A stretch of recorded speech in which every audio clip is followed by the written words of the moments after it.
Ang pagkapasok ng gulong ay ang tanging paraan na pinipilit ka ng universo na mag-ehersisyo sa isang linggo ng hapon. At ngayon ay sarado na ang gym. Sa kasalukuyan, ang pagbukas ng trunk at paghahanap ng ganap na kawalan ay ang bago at nakakabigo na realidad para sa milyon-milyong driver. Ito ba ay maduming pagtitipid o mahusay na inhinjerya? Manatili hanggang sa huli ng video dahil ibubunyag ko ang tunay na technical na dahilan na itinatago ng mga tatak sa likod ng misteryosong kit ng pagkukumpuni. Magsimula tayo. Ang multo na kumuha ng gulong. Ang hindi nakikitang kamay ng gobyerno. Upang maunawaan kung bakit nawawala ang ekstrang gulong, kailangan nating tingnan ng isang bagay na hindi nakikita sa simpleng paningin. Isang bagay na wala sa sasakyan, ngunit pinamumunuan ng lahat. Ang mga regulasyon ng gobyerno. Sa loob ng mga dekada, hindi masyadong pinapansin ng mga tagagawa ng sasakyan ang bigat. Ang mga kotse ay mabibigat na halimaw na bakal, kumukonsumo ng gasolina na parang mga dragon, at walang sinuman ang tila nag-aalala. Ngunit simula noong dekada 70, kasama ang krisis sa langis, at mas kamakailan sa pagkaapurahan ng pagbabago ng klima, ang mga gobyerno sa buong mundo ay nagsimulang higpitan ng mga tornilyo. Sa Estados Unidos, ang mga pamantayan ng CAFE, Corporate Average Fuel Economy, ay nag-aatas na ang mga tagagawa ay umabot sa mga tiyak na average ng pagkonsumo ng gasolina sa lahat ng sasakyang ibinebenta nila. Sa Europa, ang mga pamantayan ng emisyon na Euro ay lalong nagiging mahigpit. At narito ang pangunahing punto. Bawat gramo ay mahalaga. Literal. Ang isang ekstrang gulong, kasama ang rim, ang jack at ang cruise na wrench, ay maaring tumimbang sa pagitan ng 15 at 25 kilo, depende sa modelo. Para sa isang inhinyero na nakikipaglaban upang makakuha ng ika-10 bahagi ng kilometro bawat litro ng gasolina, ang 25 kilo ay isang bangungot. Para kang laging may dalang maliit na bata sa trunk nang walang dahilan. Sa pagalis ng ekstrang gulong, mas magaan ang sasakyan. Ang mas mababang timbang ay nangangahulugan ng mas mababang pagkonsumo ng gasolina. Ang mas mababang pagkonsumo ay nangangahulugan ng mas mababang emisyon ng carbon dioxide. At ang mas mababang emisyon ay nangangahulugan na ang tagagawa ay makakatugon sa mga legal na layunin at maiiwasan ang mga multang milyon-milyon. Mukhang kalokohan. Ngunit kapag pinarami mo ang pagtitipid sa timbang na iyon, sa milyon-milyong sasakyan na ibinebenta ng isang kumpanya taon-taon, ang epekto sa kanilang mga pahayag ng kita ay malaki. At hindi lamang sa mga account, kundi pati na rin sa kapaligiran.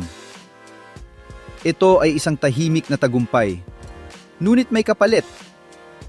Ang iyong kapayapaan sa kalsada. Ang larong Tetris. Bakit kailangan ng mga baterya ang iyong espasyo? Ngunit ang timbang ay kalahati lamang ng kwento. Ang kabilang kalahati ay ang espasyo. At dito, nagiging talagang kawili-wili ang mga bagay. Ang mga modernong kotse ay puno ng teknolohiya na wala 20 taon ang nakalilipas. Malalaking sistema ng tunog na may mga speaker sa lahat ng dako. Komplikadong suspensyon na umaangkop sa lupain. Advanced na mga filter ng tambutsyo upang sumunod sa mga pamantayan laban sa polusyon. At pagkatapos ay naroon ang malaking lumalamon ng espasyo, ang baterya. Sa pagdating ng mga hybrid at dikuryenteng sasakyan, ang mga ininyero ay humarap sa isang napakalaking problema. Saan natin ilalagay ang mga baterya? Ang mga ito ay mabigat, malaki, at higit sa lahat, mapanganib kung ilalagay sa maling lugar. Sa isang banggaan, ang isang maling pagkakalagay na baterya ay maaring maging isang nakamamatay na projectile o magliyab. Hinanap ng mga ininyero ang pinakaligtas na lugar sa kotse upang ilagay ang mga mabibigat na kahon ng lithium. At lumalabas na ang perpektong lugar ay eksakto kung saan dati naroon ang ekstrang gulong. Sa likuran, sa ilalim ng trunk, sa isang mababa at gitnang posisyon. Ito ang ideal na lugar para sa sentro ng grabidad at para protektahan ang mga baterya sakaling magkaroon ng impact. Ito ay isang laro ng Tetris sa industrial na antas. Kung gusto mong maglagay ng hybrid na baterya at gusto mo rin ng maluwag na trunk para magkasya ang mga maleta, at gusto mo rin na ang mga pasahero sa likod ay may espasyo para sa kanilang mga binti, may kailangang isakripisyo. At ang bagay na iyon, sa kasamaang palad, ay ang ekstrang gulong. Ito ang tanging bahagi na hindi mahigpit na kinakailangan para gumalaw ang kotse. Ang butas ng gulong ay naging butas ng baterya. At ang gulong ay naiwan sa kalye. Ang gulong na naglalakad sa mga baga, ang run flat at ang pangako nito ng kalayaan. Noong ang mga luxury manufacturer tulad ng BMW o Mercedes ay nagpasya na alisin ang ekstrang gulong, humarap sila sa problema ng imahe. Ang kanilang kliyente ay hindi tatanggap na maiwan sa kalsada na parang sinumang mortal. Kaya binuo nila ang isang teknolohiya na tila galing sa science fiction. Ang mga gulong run flat o patag na gulong. Ang mga gulong na ito ay may espesyal na konstruksyon sa kanilang mga gilid na pinatibay ng mga karagdagan layer ng goma at matitibay na materyales. Kapag nawalan sila ng hangin, hindi sila guguho tulad ng isang normal na gulong. Ang mga pinatibay na dingding ay nagpapanatili ng hugis na sumusuporta sa bigat ng sasakyan. Ang pangako ay nakakaakit. Maaari kang magpatuloy sa pagmamaneho, karaniwang hanggang 80 kilometro sa isang nabawas ang bilis na mga 80 kilometro bawat oras hanggang sa makarating sa isang talyer. Sa teorya, ito ang perpektong solusyon. Hindi mo na kailangang palitan ng gulong sa gilid ng kalsada habang ang mga sasakyan ay dumadaan sa bilis na 100 at 20 bawat oras. Hindi mo na kailangang madumihan ang iyong mga kamay. Hindi mo na kailangang magdala ng isang malaking reserba. Patuloy ka lang sa pagmamaneho. Ngunit ang realidad ay may mga nuances. Ang mga gulong run flat ay mas mahal ng malaki kaysa sa mga maginoo. Maaari silang magkakahalaga ng doble o higit pa. Bukod dito, nag-aalok sila ng mas matigas na biyahe dahil ang mga pinatibay na dingding na yon ay nagpapadala ng mas maraming vibration sa cabin. At ang pinakamalala, kung ikaw ay mabubutas, hindi sila laging maaaring ayusin.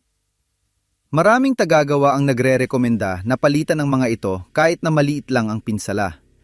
Dahil ang panloob na istruktura ay maaaring nagkaroon ng mga hindi nakikitang pinsala. At pagkatapos ay naroon ang issue ng sensor ng presyon na kadalasang kailangang i-recalibrate o palitan. Sa madaling salita, gumagana sila.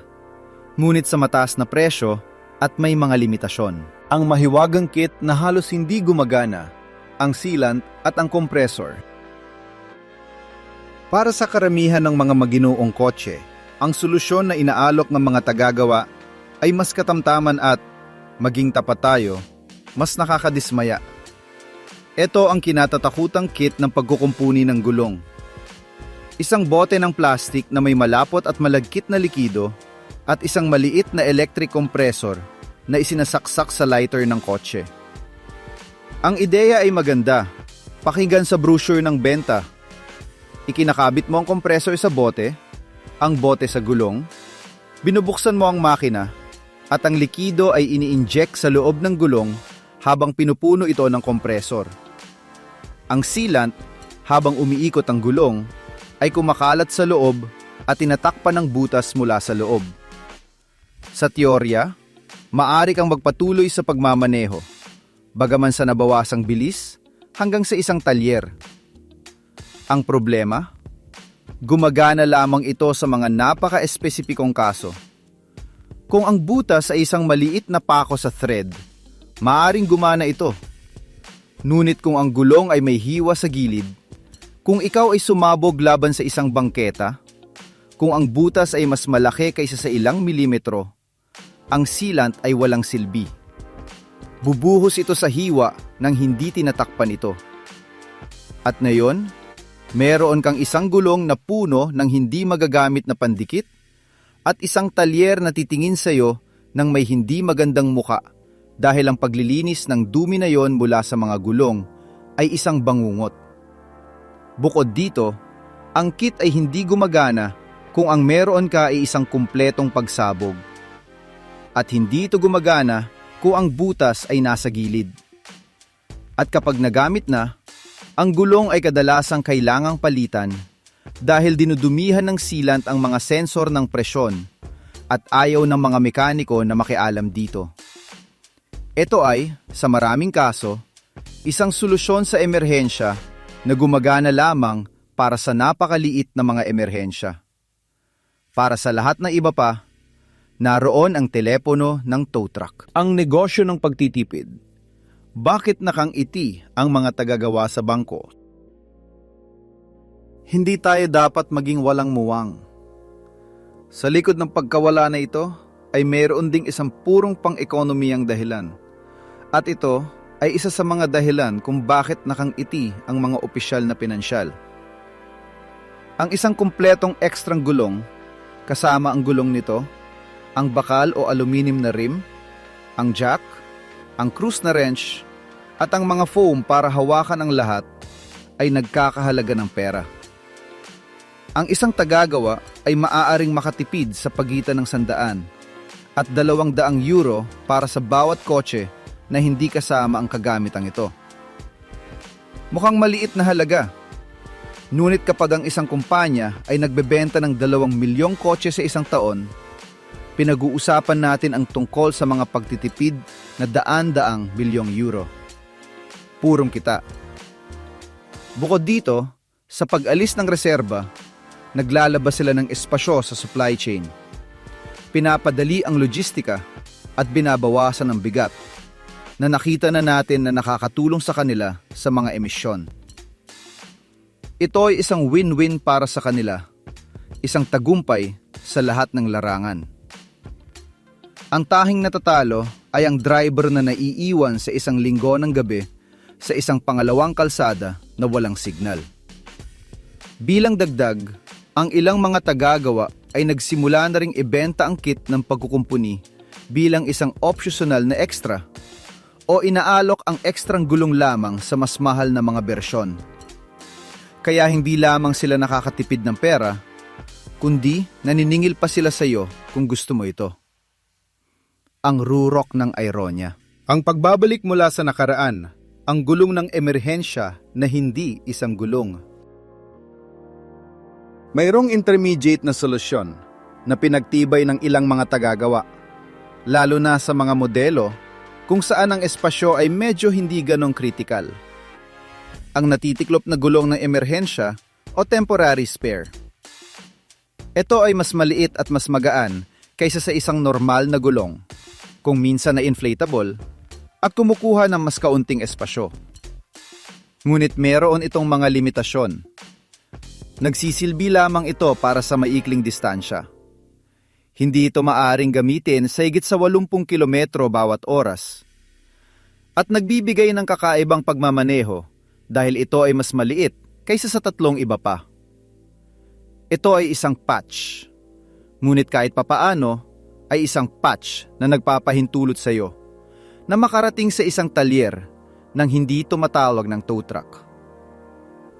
Ang isa pang trend ay ang kasamang serbisyo ng tulong sa kalsada. Maraming tatak sa pag-aalis ng reserba ay nag-aalok sa iyo ng ilang taon ng libreng tulong sa tow truck.